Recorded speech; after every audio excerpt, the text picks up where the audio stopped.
Let me ask this then, Vinny, because like in fitness, you'll see some people who are, they're coaches, right? And they mention like, you don't want to create this relationship, this bad relationship with food where people are like, that's bad. You don't want to demonize certain foods. So you don't want to demonize a waffle or a bagel because that's bad for your mental health when it comes to food. What are your thoughts on that? So this is with food, right? This is with food. I used to roller coaster myself, right? I used to eat 5 cheeseburgers at lunch and this and I get huge and bulky, then go through that dieting phase. It sucked. You looked at that in the negative. That's got to come. You don't do that. Make food a lifestyle. Make it a lifestyle. If you want to get a little bigger, you add a little bit something. I don't really sway too much. If I want to harden up a little bit, I know what to cut back and sucks a little bit, but not that bad. Increase cardio, cut my late night, whatever I eat, Fig Newtons, whatever I eat, But that's really what it is. You got to make a lifestyle change. So over time, I've learned how to make food taste good and be good for you. And it's also like, so this is what I do with people, right? Basic. I touched on this a little bit in one of my last posts, right? If someone, they come to me, got to lose weight. I said, you can't look at the whole mountain. You look at the whole mountain, you're like, holy shit, I got to climb this whole mother effer, right? But now, every time you're hungry, right? I don't care if it's now or in 5 hours, make a conscious effort to put something good in your mouth. You're hungry again, make a conscious effort to put something out. Before you know it, you're like, shit, I got a third way up the mountain. That's how you win the battle. Because like I said this before, I'm going to start dieting Monday. I'm going to start dieting. Monday never comes, bro. Doesn't come. You'll keep putting that shit because you think of it in negative. You don't think of it in negative. You put negativity in your head, it's going to be negative. You think you're going to lose, you're going to lose. You think you're going to win. That's how it's all up here. They make it out to be something bad. It's not bad. That's or make it out to be so difficult. It's not that hard. It's not that hard. It's really not. They make in the head to be hard because that's maybe what's been, ingrained in us. Yeah, and even if sucks. Even if you did good for one day and you messed up on one day, shit, that's 3 days that you did better than probably weeks before. And then you get back on your horse, You do it again. It's hard to be consistent for like a long period of time, trying to string together 4, 5, 6, 7, 8 days of kind of a 10 out of 10 on your diet where you literally didn't have anything. Just even think about it. Think about it. Anyone listening right now, think about it for the last week. Think about everything that you ate, or think about, coming up, like start to pay attention to this and think, when is the last time that you were able to put together one full week where you think you had kind of a 10 out of 10 day in terms of like eating the food that you're in your own head that you're supposed to eat and not having any of the foods that you're not supposed to eat. It's really, really rare unless you're like getting on stage for something, unless you have a really particular goal. And I don't even think there's a reason to put yourself into that kind of prison of being that strict unless that's something you really enjoy.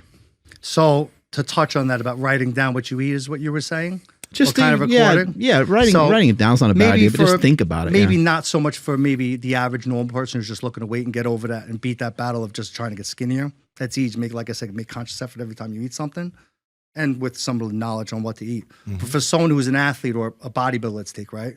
And it's happened to me. That's how I know. All of a sudden, I'm like, dude, I feel fucking sick today. It's not from what you did that day. It's the day before. And then I'm like, what did I eat yesterday? You only remember half of it. Fuck, I should have wrote it down. Because then you could repeat it and do it again. And what's the saying? Like with that, for example, I do most of the things I practice, but in that case, like I know I should have write it down. I'm so busy, I just don't. You know what I'm saying? Practice what I preach or not what I do. I do it as I say, whatever. It's important. Yeah, it's important though for someone who's so in tune. Just say they are a competitive bodybuilder. Like I know you should record daily what you ate because there's going to come that day when you feel stupendous. You have to know what you ate that day before and repeat it. That's my opinion and advice. Pet Project family, we talk about meat all the time on the podcast because protein is essential for your health. That's why I partner with Piedmontese. And if you head to their website, they have so much different types of beef. They have beef sticks, beef jerky, tons of different cuts of meat. You should go check them out. Andrew, how can they learn more? You guys got to head over to Piedmontese.com. That's Piedmontese.com. And at checkout, enter promo code POWER to save 25% off your entire order And if your order is over $150 or more, you get free 2-day shipping. Links to them down in the description as well as the podcast show notes. And also, you did mention something earlier about certain foods being like habitual. It's interesting because we did have a conversation with this guy, Jay Feldman, and it was a great conversation.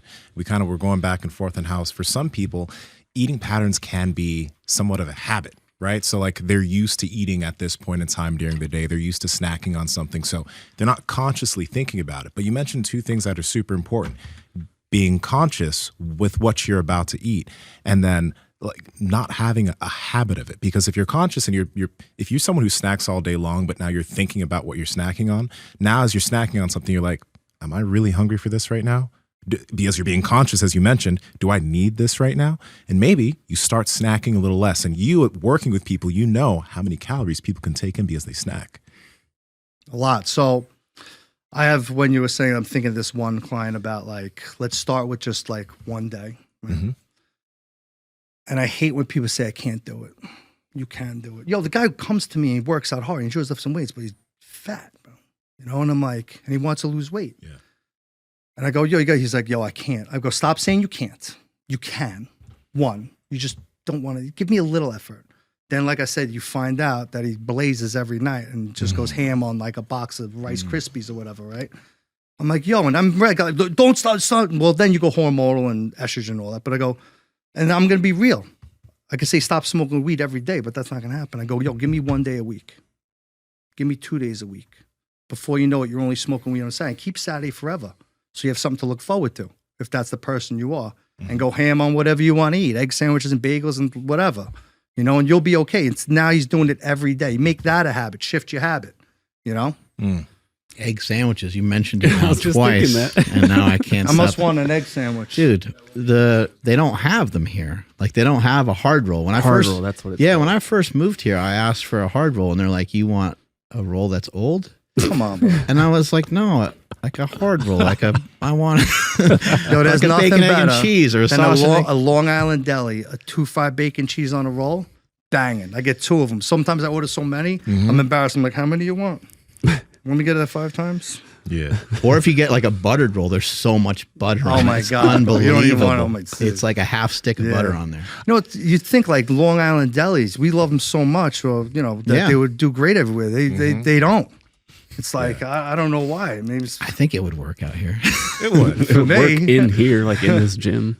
Dude, I hate to derail again, but I think we should touch on the weed thing, because one thing you notice it's some legal in California, right? So you see all these young people with like vape pens and shit, right? Yeah. But I think like, you know, and you probably, I'm curious about your take on this because you work with a lot of people, so you're probably dealing with certain people who smoke a lot and some who don't. But, you know, if you're not someone who's like really physically active, when you smoke, some people are good at like it makes you hungry, makes you want to eat everything. Some people don't respond to that, but some people do. And if you're trying to get healthier and you don't have physical habits, but you use weed to help alleviate stress so you don't have to think about shit or something like that, whatever, that's a tough thing to break. That's a tough thing to lower the amount of times you do it with, right?